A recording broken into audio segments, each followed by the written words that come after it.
this black-skin welfare case into our boardroom to embarrass this community. Step back from that microphone, Daisy, before security forces you out. Margot Albright Crane's voice sliced through the packed room with pure condescension. She executed a sharp thrust of her chin, eyes bulging with hostile posture as she slammed her gavel onto the long table.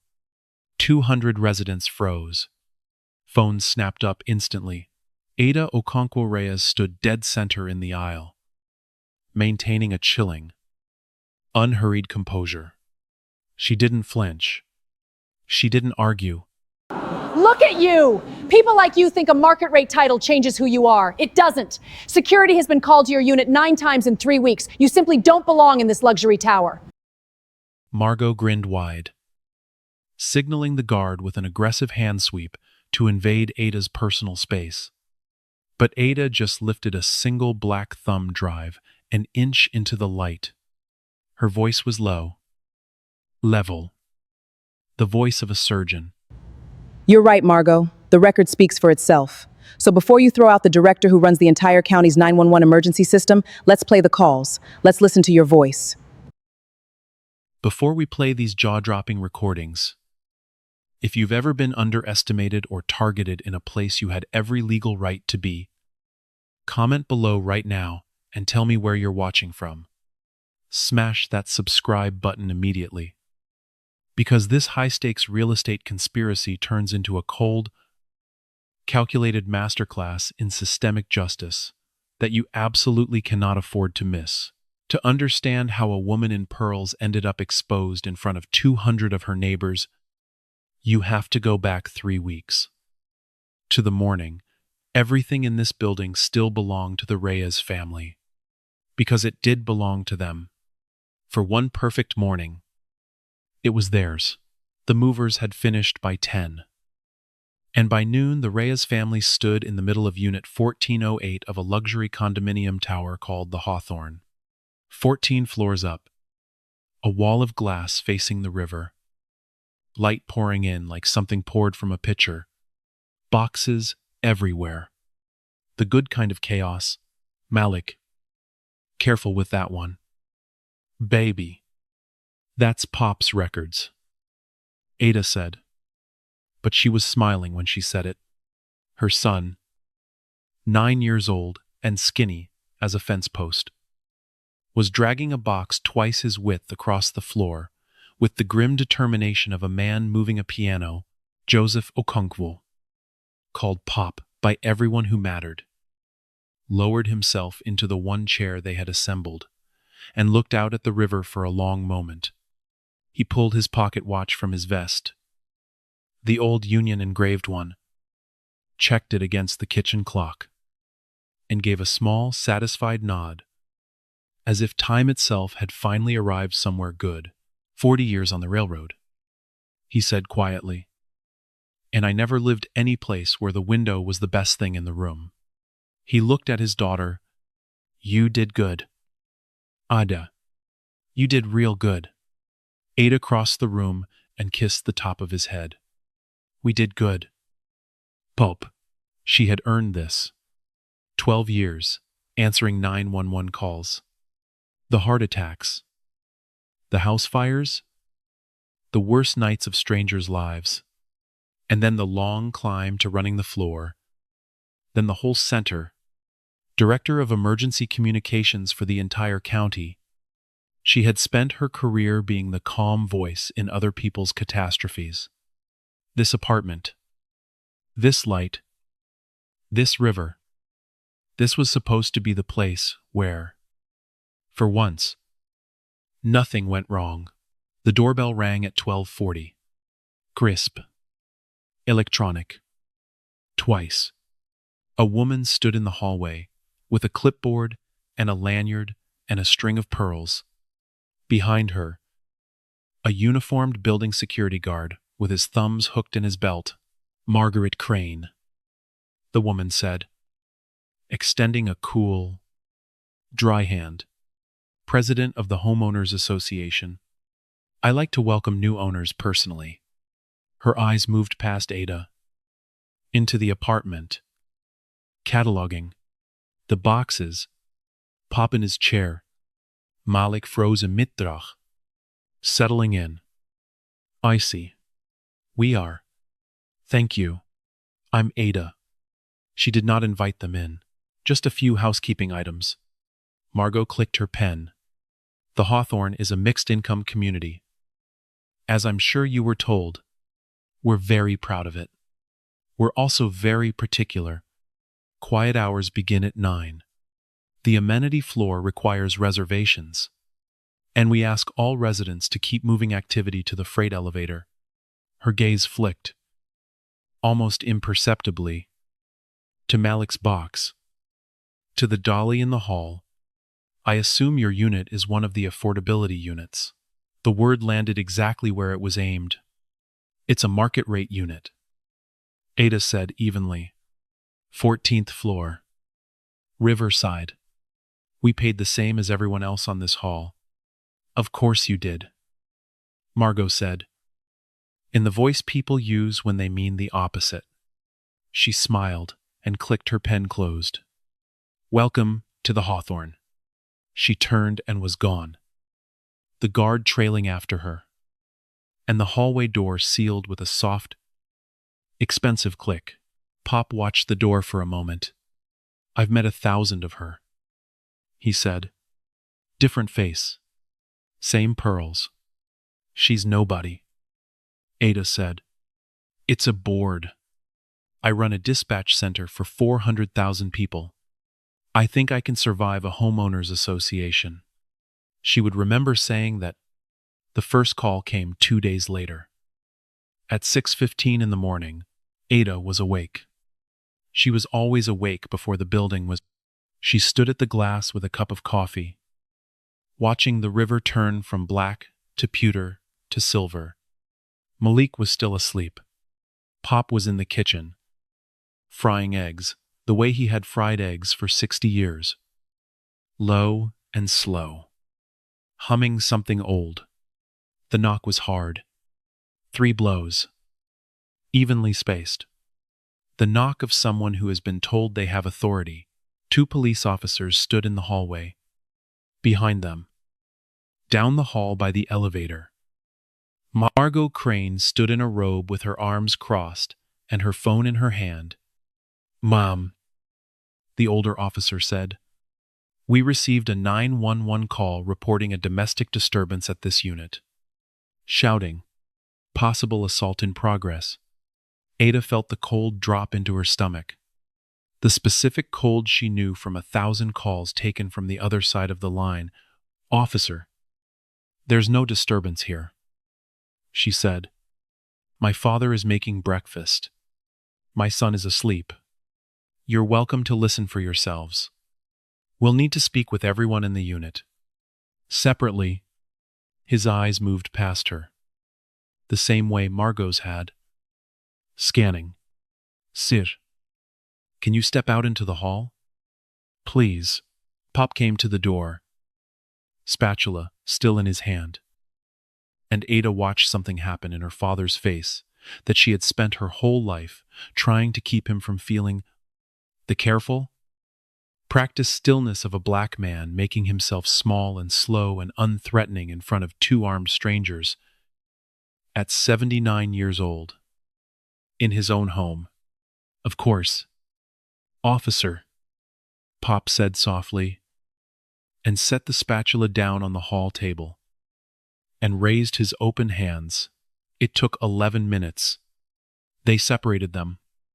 They asked Pop where he had been between 6 and 6:15. They asked Ada whether there had been any disagreements that morning. They walked through the unit, looking at the half-unpacked boxes. The family photos still in bubble wrap. Malik woke up and stood in his bedroom doorway in his pajamas, clutching his inhaler. Eyes huge. While a stranger with a gun on his hip looked into his room, down the hall. Margot watched it all. When the older officer finally said, "Everything appears to be in order. Mom, just keep it down." And they turned to go.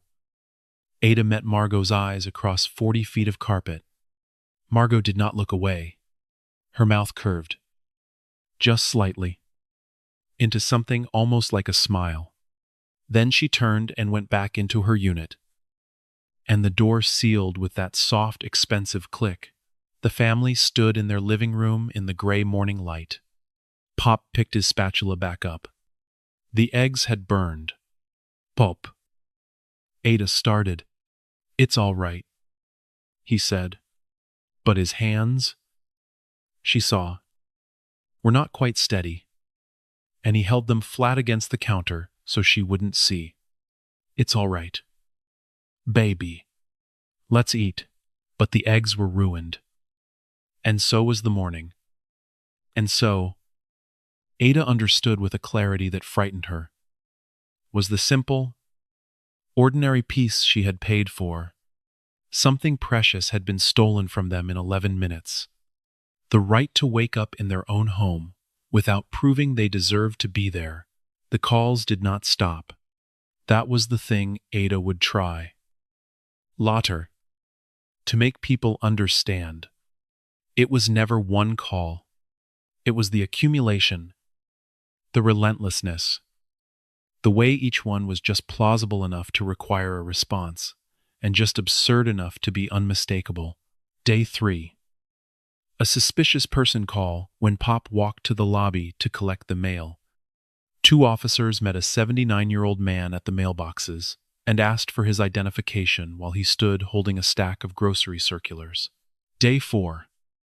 A welfare check and possible drug activity call when Ada's sister came by with her kids to help unpack. The officers passed Ada in the doorway and looked at the 3 black children sitting on the floor, building a bookshelf, and one of them had the decency to look ashamed. Day 5. A noise complaint at 7:30 in the evening, while they ate dinner with the windows closed and the television off. Day 6.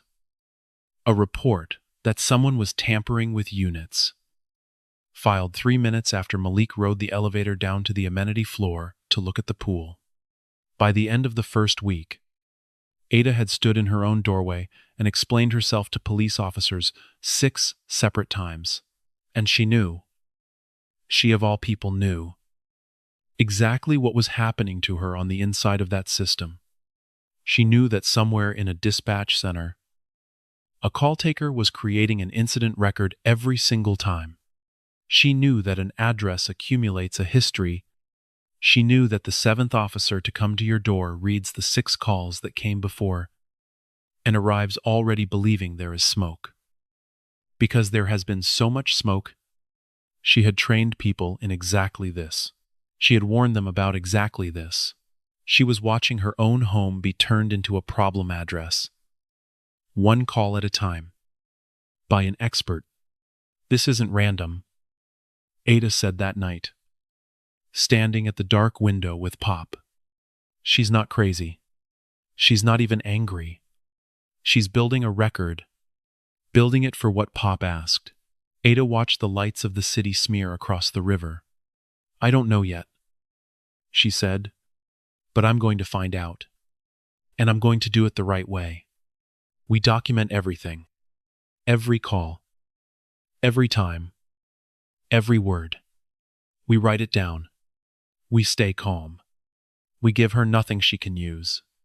"Calm," Pop repeated, and there was something tired and ancient in the way he said it. "I have been calm my whole life.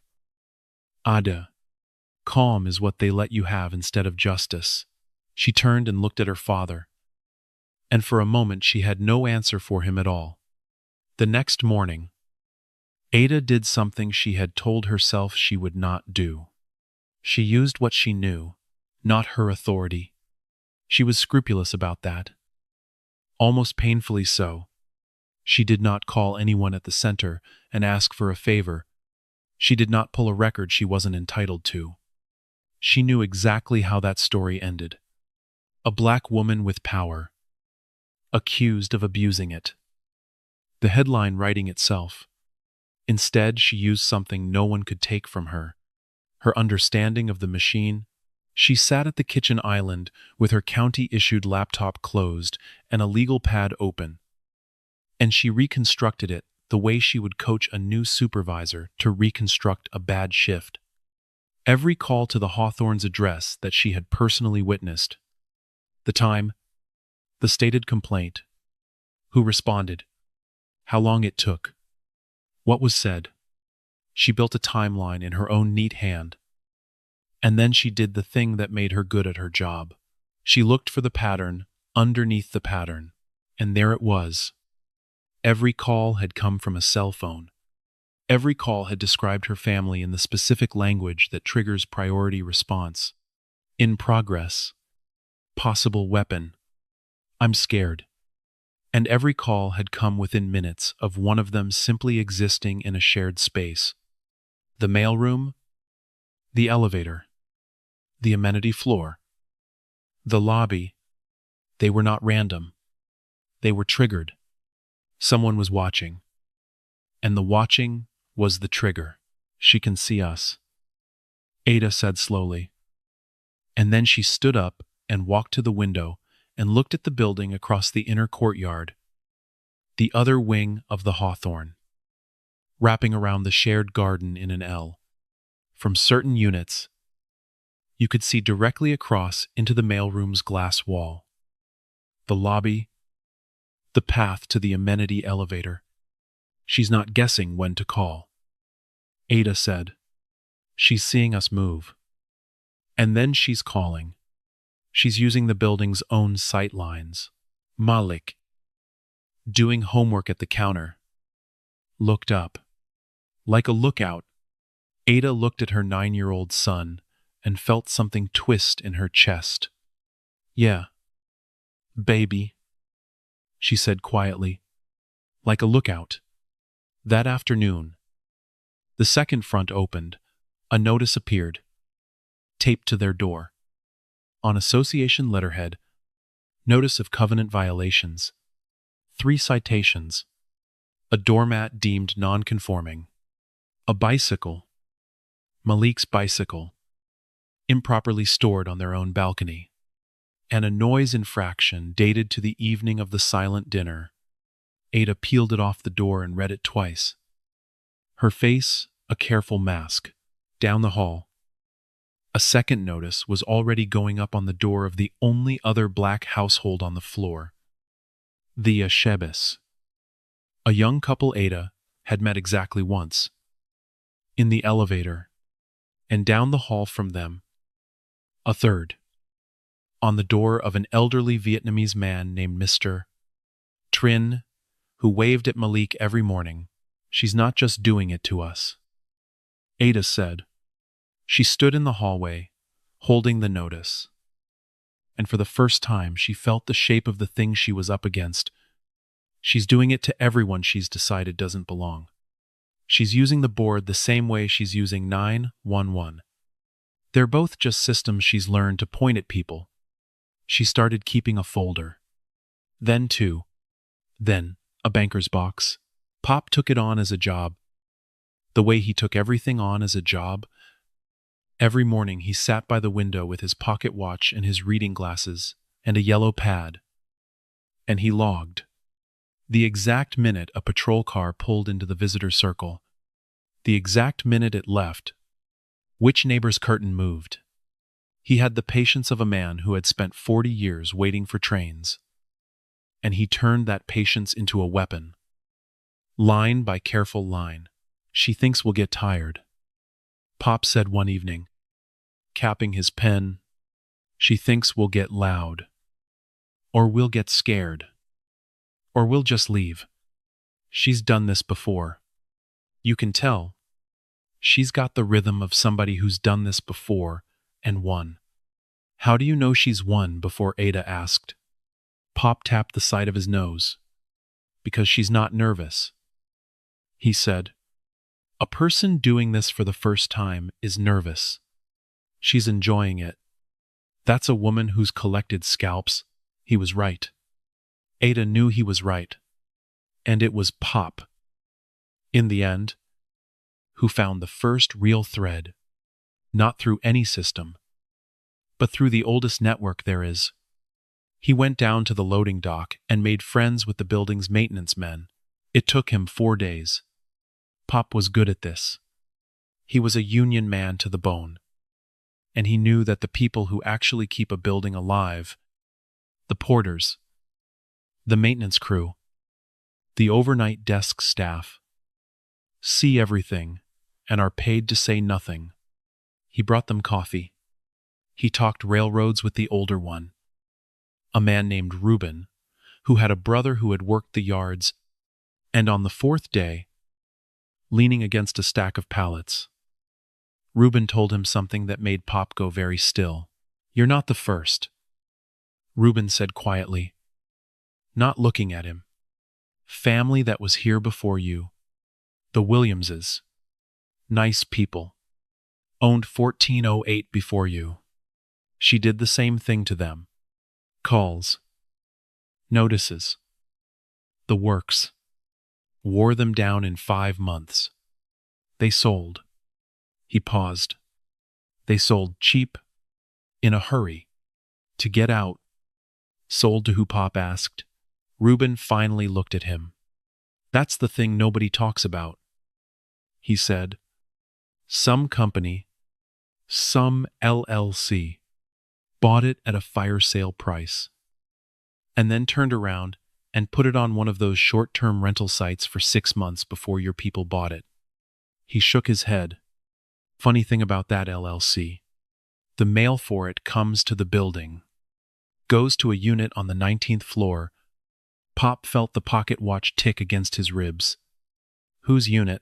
Reuben looked at him for a long moment. "You already know whose," he said. "You just want to hear me say it." That night, Ada sat alone at the kitchen island with the blinds drawn and built the picture, piece by piece. The way she would build a case file, Margaret Crane controlled the board. The board controlled the violation notices, the fines, the right of first refusal on units in distress. And if a resident could be made miserable enough, harassed enough, fined enough, frightened enough, they would sell, fast and cheap, to whoever was waiting. An LLC whose mail came to the 19th floor would be waiting. It was elegant, in a way that made Ada sick. Margot wasn't getting rich by being a bigot. She was getting rich by using bigotry as a tool. The hostility was real, but it was also a lever. Drive down the value of the units owned by the people you've decided don't belong. Buy them cheap. Flip them. And use the building's own machinery, the homeowners association, and the 911 system, to do the driving.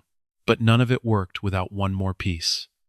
And it was the piece that, when Ada finally saw it, made her colder than anything else had. The calls were getting through. Ada knew the protocols. A pattern of calls to one address, 6, 7, 9, in a span of days. All from the same caller. All unsubstantiated. Should have been flagged. There should have been a note in the system. Caller history. Verify before priority dispatch. That was basic. That was something Ada had personally helped write. And yet every single call had sailed through to a full priority response. Lights and officers. No questions asked. Someone inside was making sure the flags never went up. She did not want it to be her center. She prayed it wasn't her center. She spent one terrible evening with the public. Non-confidential incident logs. The ones any resident is entitled to request. And traced the routing. And felt the floor drop out from under her. The calls weren't going through county dispatch, where she ran a tight, accountable floor. Margot was routing them through the city's older municipal line. On the building's registered alarm account, an account the Hawthorne maintained for its fire and security systems, which gave its registered agent a direct semi-private channel to a specific municipal call taker. And that call taker, a man named Dale Pruitt, had been taking the Hawthorne security calls for 2 years. Margot had a person, a captured line, a dispatcher who took her word as gospel and dressed up her surveillance as emergencies and made sure the system never flagged a thing. Ada sat back in her chair in the dark. For the first time in 3 weeks, she let herself feel the full weight of it. Not the anger, which she had been holding at arm's length like a hot pan, but the grief underneath it. She had given her entire adult life to this system. She had believed in it the way you believe in a thing you have personally repaired with your own hands. The 911 line was, to her, close to sacred. The one number a person could dial on the worst day of their life and know that a calm voice would answer and help would come. And Margaret Crane had taken that sacred thing and turned it into a private security service for her real estate scheme. She had turned the lifeline into a weapon and pointed it at a 79-year-old man frying eggs. No, Ada said quietly, to the empty kitchen. Just the one word. No, it was the closest she came, in all of it, to losing her composure. And then she put the pan back on the stove. So to speak, she picked up her pen, and she started to build the thing that would end it. Pop found her there at 2 a.m, surrounded by paper. You should sleep, he said. In a minute, she did not look up. Pop, sit down. I need to tell you what I found. And I need you to hear all of it before you say anything. He sat. She told him. The LLC, the Williamses, the captured dispatcher, the whole machine. And when she finished, her father was quiet for a long time, turning his pocket watch over and over in his hands. You know what they did to us on the railroad, he finally said. When I was young, the companies, they'd write a man up for things they let the white men do every day. Little things. A late shift. A loose bolt. Build a file on you, thick as a Bible. And then one day they'd open the file and say, look at all this. Look what kind of worker you are. And every single piece of it was true. And the whole thing was a lie. He looked at his daughter. That's what she's doing. She's building a file. And every piece of it is technically true. 9 calls. 3 violations. All true. And the whole thing is a lie. Yes, Ada said softly. That's exactly what she's doing. So how do you fight a file where every page is true? Pop asked. Ada looked at the paper spread across the island. The timeline. The routing logs. The names. And for the first time in 3 weeks, something in her face that was not fear. Something that was almost peace. You don't argue with the file, Pope, she said. You play the calls. But Margot Crane had not built her little kingdom by being slow. She felt the ground shift before Ada ever made a move. It started with the fobs. On a Tuesday, Ada's key fob stopped working in the parking garage. Then in the amenity elevator. Then, 2 days later, in the front door of her own building, so that she stood in the rain at 7 a.m, groceries soaking through, pressing a dead piece of plastic against a sensor that blinked red.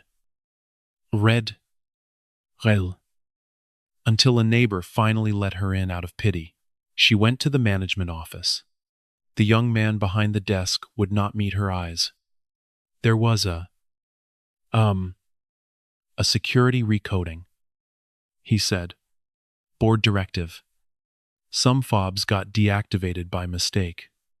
We can reissue, but the board has to approve. And the next meeting isn't until my 9-year-old son, Ada said, very quietly. has asthma. If there is a fire in this building at 3 in the morning, his grandfather is 79 years old. And I need every door in this building to open for us the way it opens for everyone else. Do you understand what you're telling me? You're telling me the board has decided which residents the doors open for. The young man swallowed. I don't make I know. Ada said, you don't make the rules. Nobody ever makes the rules. The rules just happen to us. She left. That night, Margot made her countermove in the open. A special bulletin went out to every resident's door and inbox. On association letterhead, under Margot's signature, concerns regarding resident conduct and board intimidation. It did not name Ada. It didn't have to. It spoke of a resident in a position of governmental authority who had been using her official connections to pressure building staff and intimidate volunteer board members, simply trying to keep the community safe. It spoke of the chilling effect when powerful officials move into a building and weaponize their positions against ordinary neighbors. It was perfect. In its way, it took the exact truth that Ada ran a 911 center and inverted it. The woman weaponizing the emergency system was now publicly accusing her victim of weaponizing the emergency system. The lookout was crying that she was being watched, and it worked. Ada felt it work. In the elevator, neighbors who had nodded at her now studied the floor numbers. At the mailboxes, conversations stopped when she approached. Mr. Trin still waved at Malik, and the Achebes still met her eyes. They knew, because it was happening to them too. But the great soft middle of the building, the people who just wanted no trouble, began, quietly, to move away from her. The way water moves away from a dropped stone. The next morning, Ada's office called. Not her staff. Her bosses, the county's director of public safety, wanted to see her. There had been a complaint, an anonymous ethics complaint, filed with the county, alleging that the director of emergency communications had used her position to improperly access dispatch records and influence law enforcement response in a private neighbor dispute. You understand the position this puts us in, the public safety director said, sitting across from Ada in a glass conference room. Not unkindly. It may be completely baseless. I suspect it is. But the optics. Ada, you run the 911 center. And there's a complaint that you've been using the 911 center against a neighbor. Until we sort it out, I'm going to have to ask you to take administrative leave. Paid. It's procedure. Ada sat very still. She thought about how long it had taken her to climb to that office. She thought about the call takers she had trained, the protocols she had written, the lives, actual, literal lives, that ran through the floor. She ran. She thought about handing her badge across a desk because a woman in pearls had filed a piece of paper. I have never, Ada said slowly, each word precise, accessed a single record I was not entitled to as a private citizen. I have never made a single call to my staff about this. I have been more careful with the line between my office and my home than any person in this building has ever had to be in their life. Because I knew that the moment I touched it, this is exactly what would happen. She stood. I'll take the leave. I won't fight you on it, but understand something. The complaint isn't because I abused the system. The complaint is because I'm about to expose someone who did. And she filed it to get me out of the building. Off balance. And discredited before I could. She set her badge on the desk herself. She did not let them take it from her. There is a difference. And she needed, for her own sake, to know which one this was. The night everything changed. It was raining. Malik had been wheezing since dinner. A bad night. The kind they watched for. The kind where the inhaler buys minutes instead of hours. By 11, the wheeze had become the thing Ada hated most in the world. The high, thin whistle. The shoulders climbing toward the ears. The eyes gone wide and frightened in a way no child's eyes should ever be. Bob. Get the car keys. We're going to Children's, Ada said, already pulling Malik's coat on, already counting his breaths. Already in the cold, clear place, she went in an emergency. She grabbed her phone and her dead key fob and her son, and they moved. The elevator took forever. When they reached the lobby, the front door blinked red at her fob. Red. Rel? Rel. No, Ada said. Not tonight. Not tonight. She pressed it again. Red. The night doorman's desk was empty. He was on his rounds. Somewhere in the building's miles of hallway. The door to the parking garage. Red. The side exit. Red. Every door in the building had decided, by board directive, that the Reyes family did not have permission to leave. Malik's breathing was getting worse. Pop was pounding on the lobby glass at a city that couldn't hear him.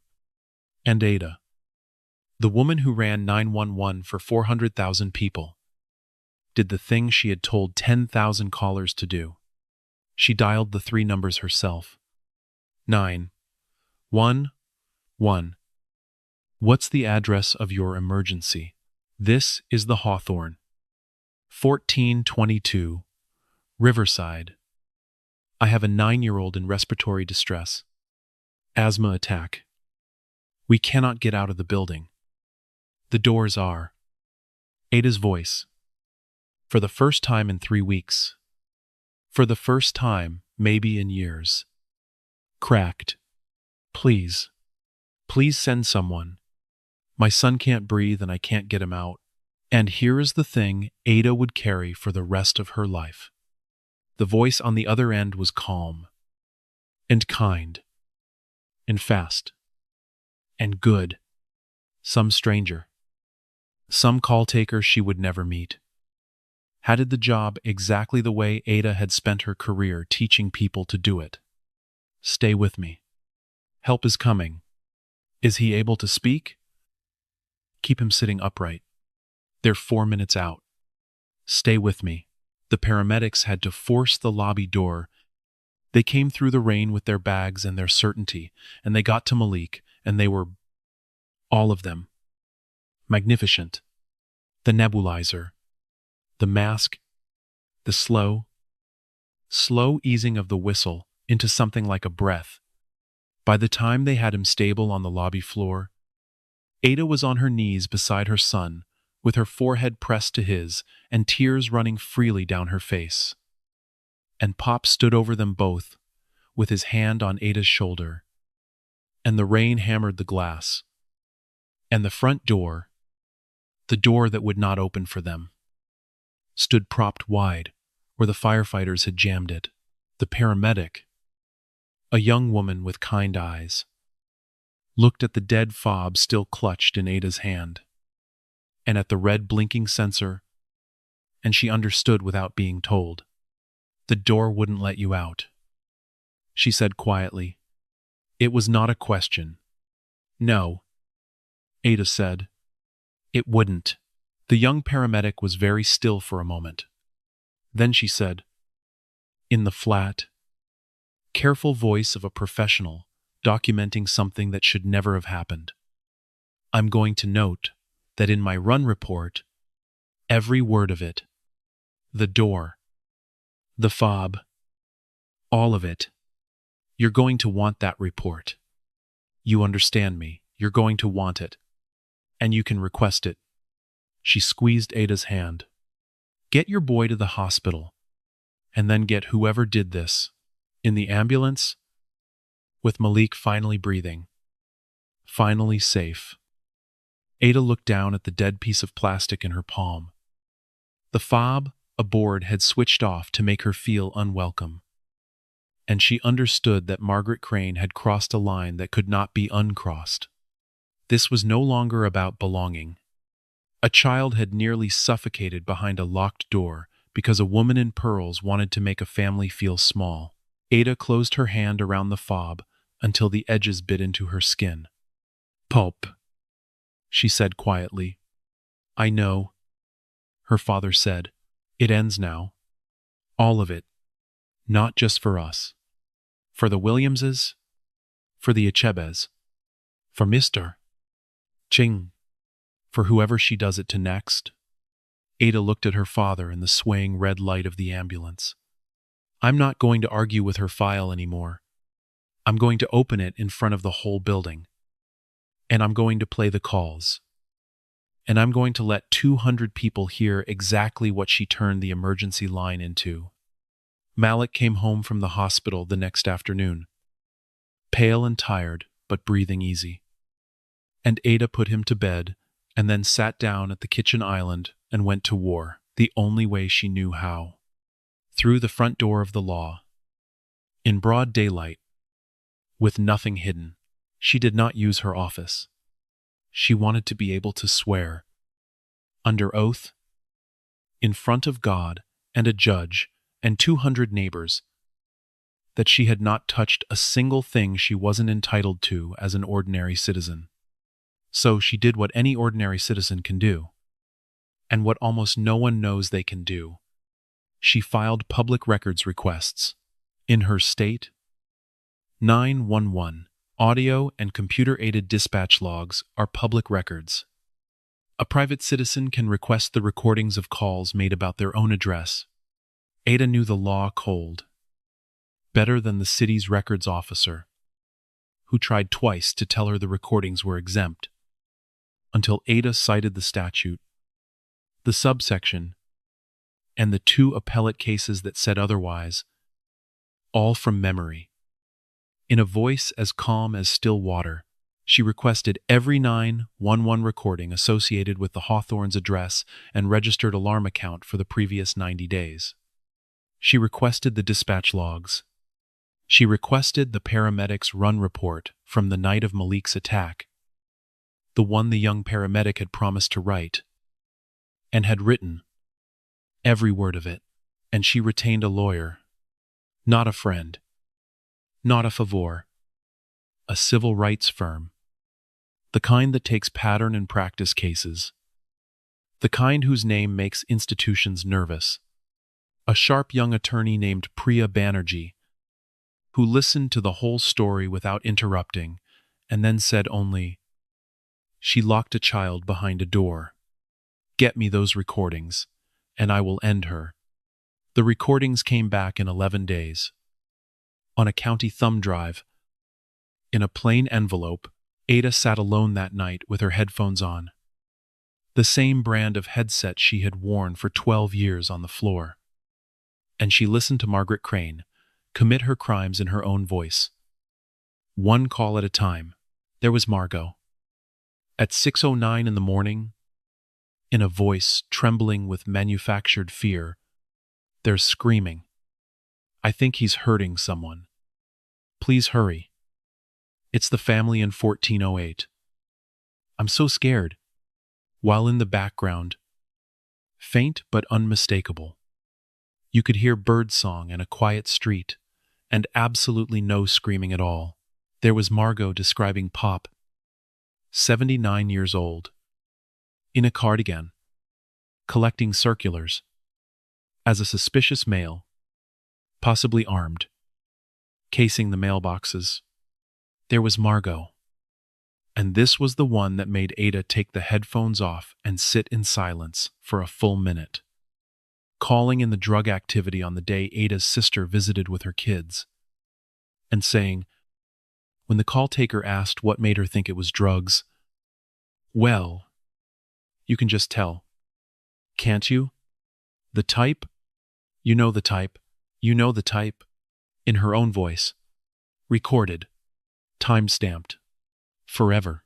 And then there was Dale Pruitt, the captured dispatcher, whose voice appeared on call after call, taking Margot's word as gospel, never once asking the questions the protocol required, never once flagging the pattern, dispatching priority response to a quiet family's door again and again and again. On one call, you could hear him say, warm and familiar, "Got it. Margot. Sending units now. You take care," calling her by her first name, like an old friend doing a favor. It was all there. The whole machine. Captured in audio. In the perpetrator's own voices. The file Margot had built. Every page technically true. Collapsed. The instant you could hear the lie underneath it. Ada made copies. 3 of them. 1 to Priya. 1 to a safe deposit box. 1 onto a single small thumb drive that she put in the inside pocket of her blazer, where it would stay until the night of the meeting. The Achebes came over the next evening. And then Mr. Ching. And then Onebi-wan. Quietly. After dark. The way people come to a thing they're afraid of. A handful of others. Reuben from maintenance. Off the clock. Who had watched the Williamses get driven out and had carried the guilt of his silence for a year. The young man from the management office, who could not sleep after the night of the dead fobs, and who brought with him, in a manila folder, the board's own work order log showing the fob deactivations entered under Margot's account, by Margot's directive, dated and signed, a retired schoolteacher named Mrs. Levend, Calloway, who lived on 9 and had grown tired, she said, of pretending she didn't see what she saw. They sat in Ada's living room, 14 floors above the river, and they did the thing that frightens men like the systems Margot had captured more than anything else in the world. They stopped being alone. She does it to us one at a time. Ada told them. That's the whole trick. One family, isolated, exhausted, outnumbered. Everybody else keeps their head down because they're scared they'll be next. That's not an accident. That's the design. She looked around the room at the frightened, tired, decent faces. So we're going to do the one thing the design can't survive. We're going to walk into that boardroom together, in front of everyone, and we're going to play the calls. Pop sat in the corner by the window, turning his pocket watch over in his hands, watching his daughter command a room full of strangers into courage. And for the first time in 3 weeks, the old railroad man smiled. The quarterly homeowners association meeting was held in the community room on the amenity floor, and Margaret Crane ran it the way she ran everything. From the head of the table, with a gavel, with a security guard at her shoulder, with the serene confidence of a woman who has never once lost, the room was full. Word had gone around, the way it does. 200 residents. The Achebes near the front. Mr. Trian in his good jacket. Reuben standing against the back wall with his arms crossed. Priya Banerjee in the 3rd row in a charcoal suit. A slim leather folio on her lap, looking like exactly what she was. And Ada, in her navy blazer, with a single thumb drive in the inside pocket, with her father beside her and her son's empty inhaler in her bag, as a reminder of why. And so we arrive back where we began. Margot opening with the attack you heard at the start. Who let this welfare case into the boardroom? Step back from that microphone. The chin thrust. The gavel. The contempt. People like you think a title changes who you are. You don't belong in this luxury tower. That was the moment Ada lifted the thumb drive an inch into the light and said, in that low, level, unhurried voice, You're right. Margot. The record speaks for itself. So, before you throw out the director who runs the entire county's 911 emergency system, let's play the calls. Let's listen to your voice. This is out of order. Margot started, reaching for her gavel. Madam President. Priya Banerjee rose from the third row, unhurried, and her voice carried the particular weight of a sentence that has a citation behind it. My client has the floor during the open comment period provided by your own bylaws. Article 6, which I have read, and before you gavel her down, you should know that everything she is about to play is a public record, lawfully obtained, and that there are 41 residents and 2 members of the press in this room. She smiled. Pleasantly, I would let her finish. The room had gone electric. Phones were up everywhere now. The security guard looked at Margot, uncertain, and Margot, for the first time, did not know what to tell him. Ada walked to the audio card at the side of the room, the one used for board presentations, and she plugged in the thumb drive, and she found the audio file, and she turned the volume up, and she pressed play, and Margaret Crane's own voice filled the room. There's screaming. I think he's hurting someone. Please hurry. It's the family in 1408. I'm so scared. You could hear, under the words, the bird song, the quiet street, the complete absence of any screaming at all. 200 people sat in absolute silence and listened to a woman manufacture terror about a family frying eggs at 6 in the morning. Ada let it play to the end. Then she pressed the next one.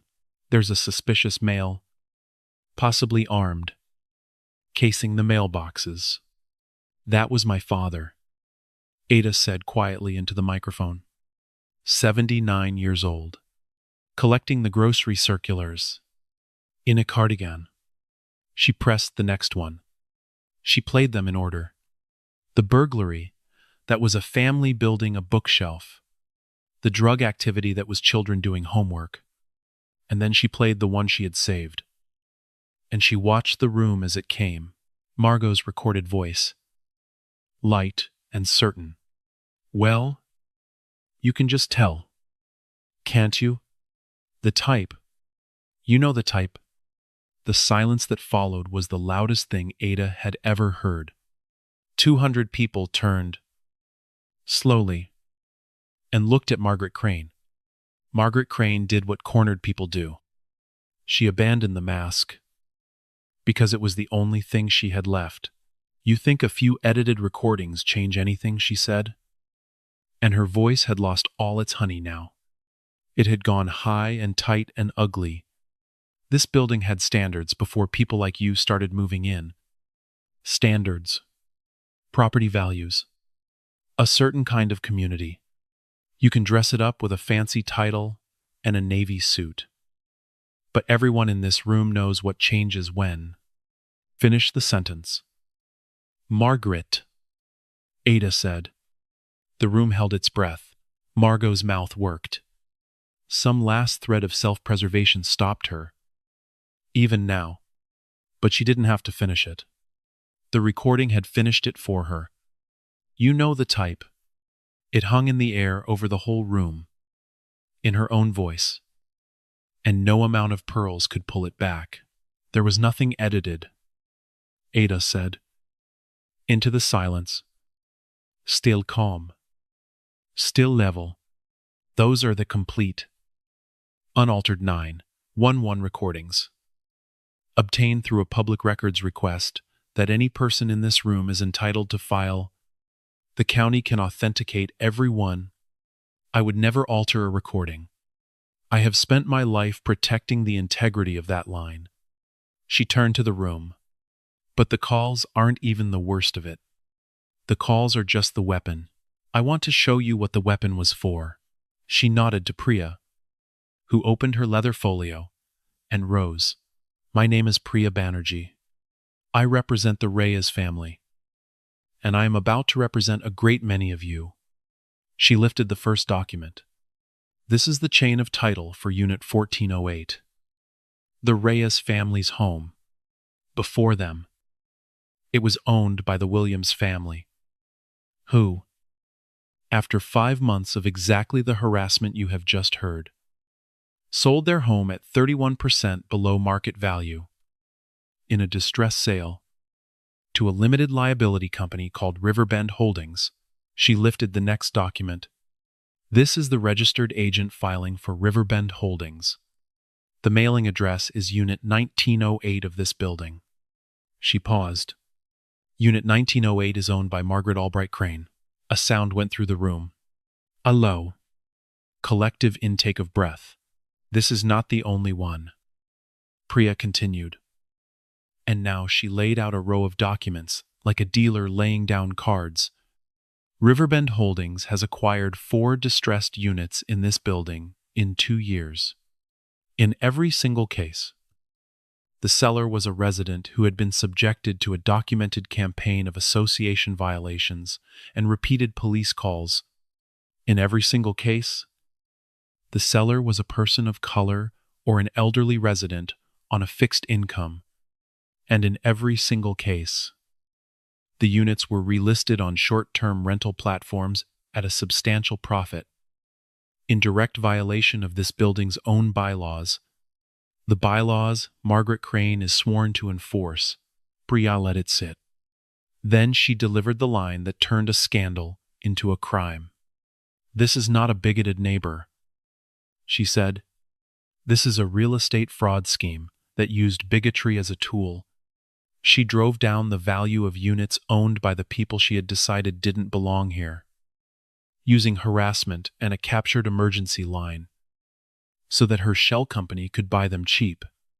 Every false 911 call you just heard was a business expense, and then Ada delivered the last piece herself, because it was the piece that mattered most to her, the wound that was hers alone to name. There's one more thing you need to understand, she said quietly. None of it works without someone on the inside. A pattern of false calls like this is supposed to be flagged. It's supposed to be caught. I know, because I helped write the protocols that are supposed to catch it. And every single one of these calls sailed through. No questions asked. Because they were all routed through the building's private alarm account to one specific municipal call taker, a man who took Ms. Crane's word as hospital, called her by her first name, and made sure the flags never went up. She looked at the room. His name is on these dispatch logs. The county opened an internal investigation this morning. He has been placed on leave, and the matter has been referred to the prosecutor, because using the 911 system to facilitate a fraud is a crime, and so is filing false police reports, 17 of them, by my count, against my family alone.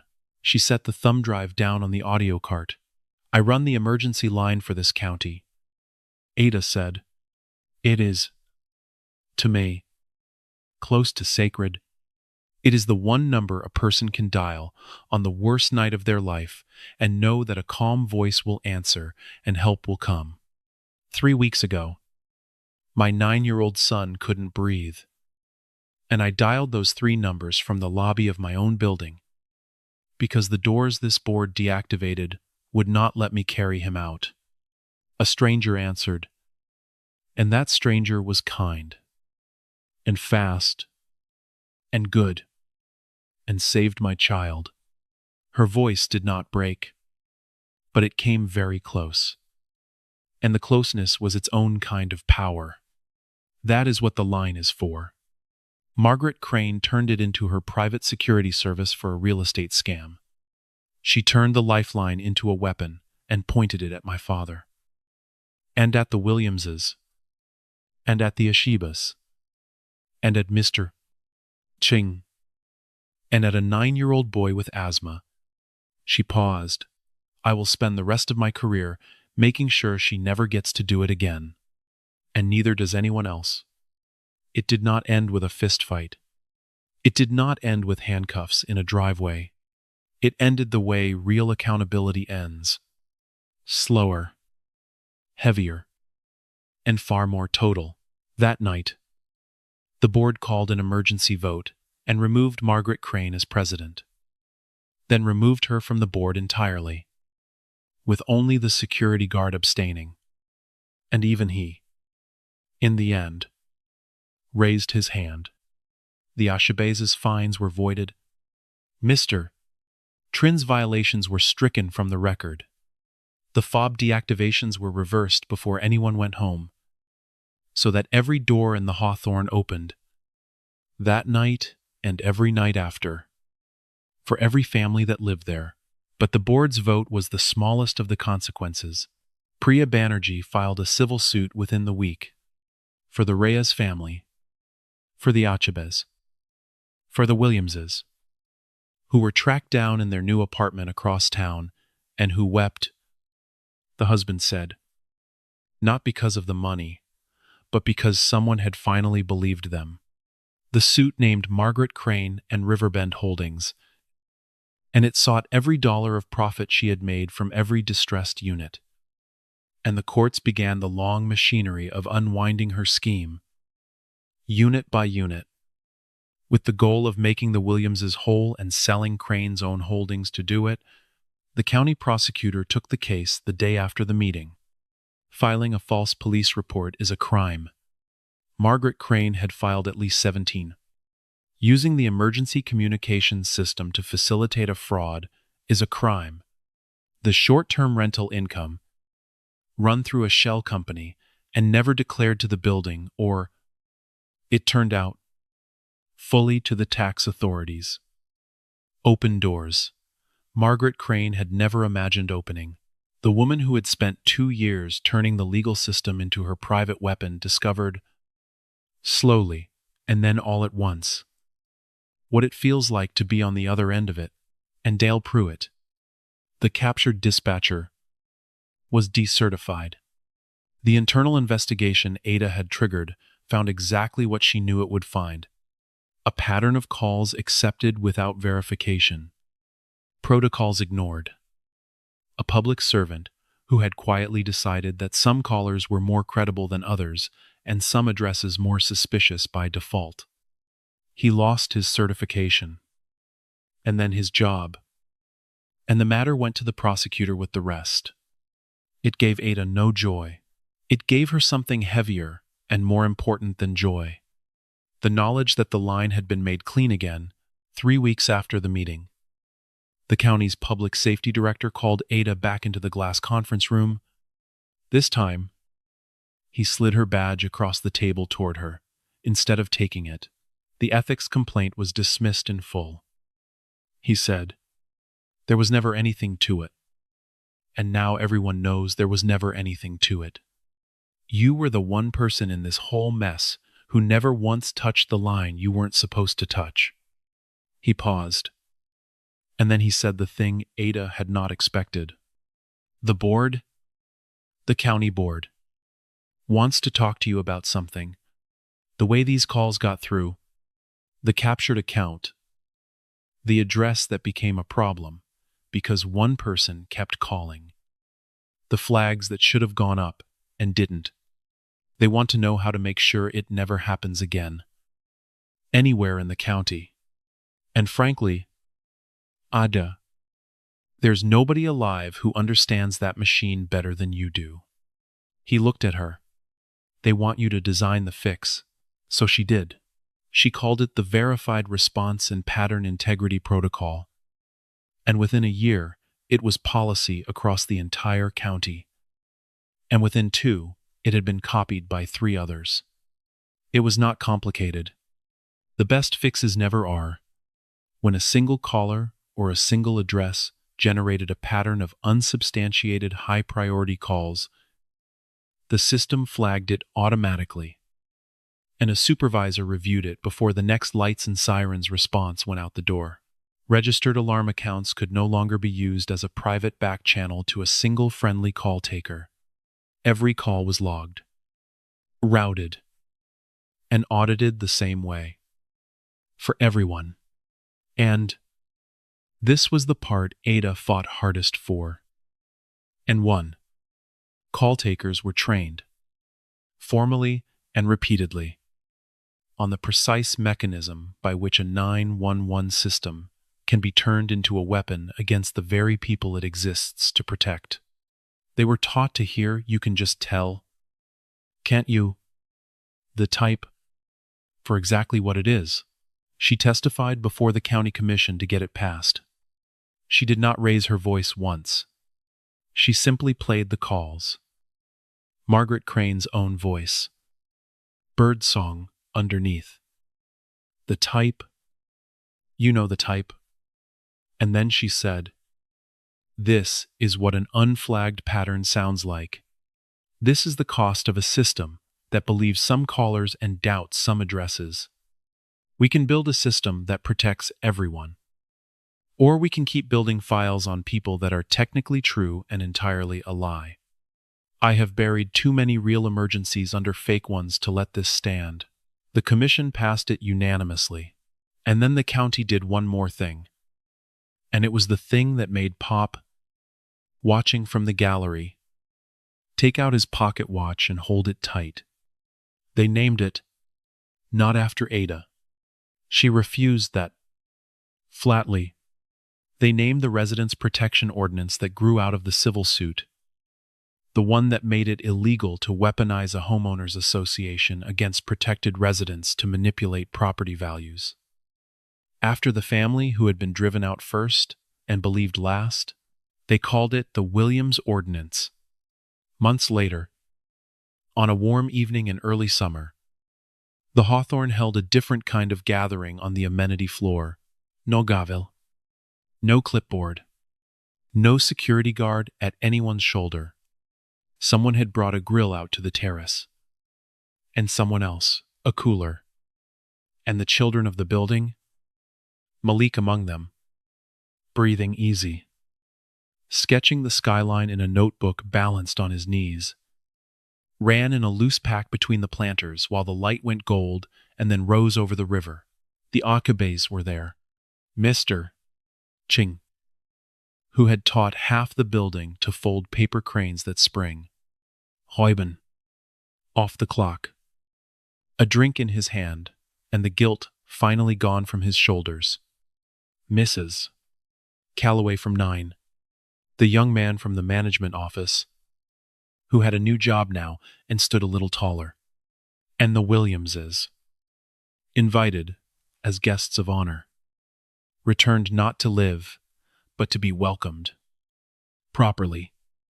Finally, by the building that had once let them be driven out in silence, Ada stood at the terrace railing with her father, watching her son draw, watching a building that had once turned its curtained windows away from her now turn its whole face toward the evening, open and unafraid. "I keep waiting for a knock on the door," Ada admitted quietly. "For the lights? 3 weeks. I lived waiting for the lights." Pop pulled out his pocket watch.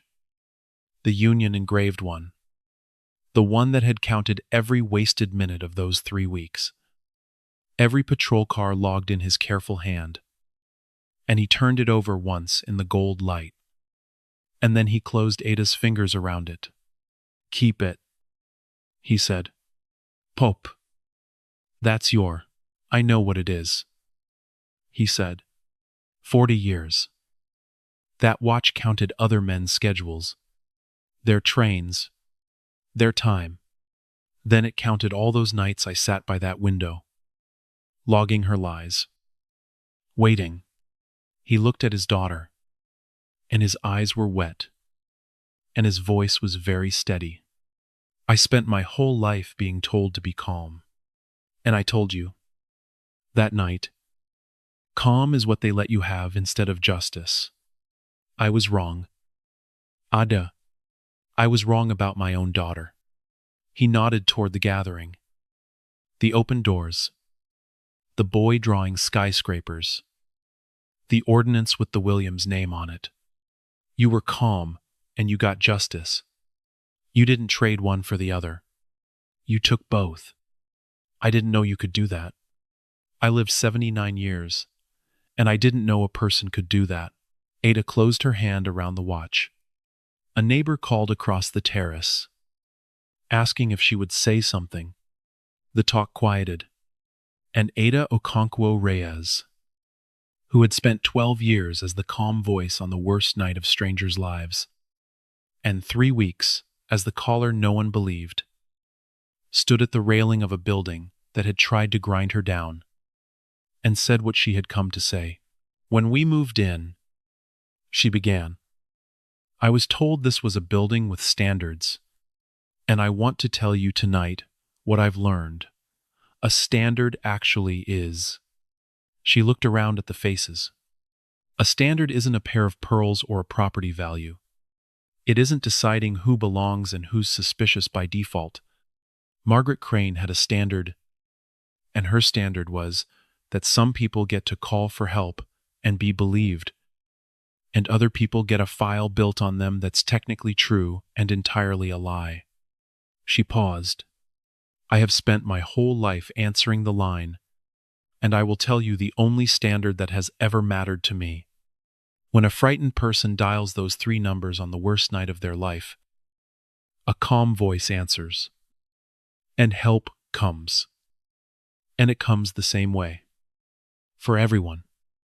No matter what floor they live on, or what they look like through a window. She lifted Pop's watch, just slightly, so it caught the last of the light. Peace that depends on someone else's humiliation was never peace. And silence, the silence of a whole building that watched and said nothing. Silence only ever protects the person doing the harm. She looked at the Williamses, and then at her son. We were almost driven out of here in silence, the way a family was driven out before us. But this time, the building didn't stay silent. This time you stood up. And that, not the pearls, not the property values. That is the only standard worth keeping. The river went rose, and then violet. And then the city lights came up one by one across the water. No patrol car turned the corner. No light swept the glass. A 9-year-old boy drew a skyscraper against a peaceful sky. And the doors of the Hawthorne opened. That night and every night after. For everyone. If this story moved you, I want to hear from you. So tell me, honestly, in the comments. Have you ever had a file built on you that was technically true and entirely a lie?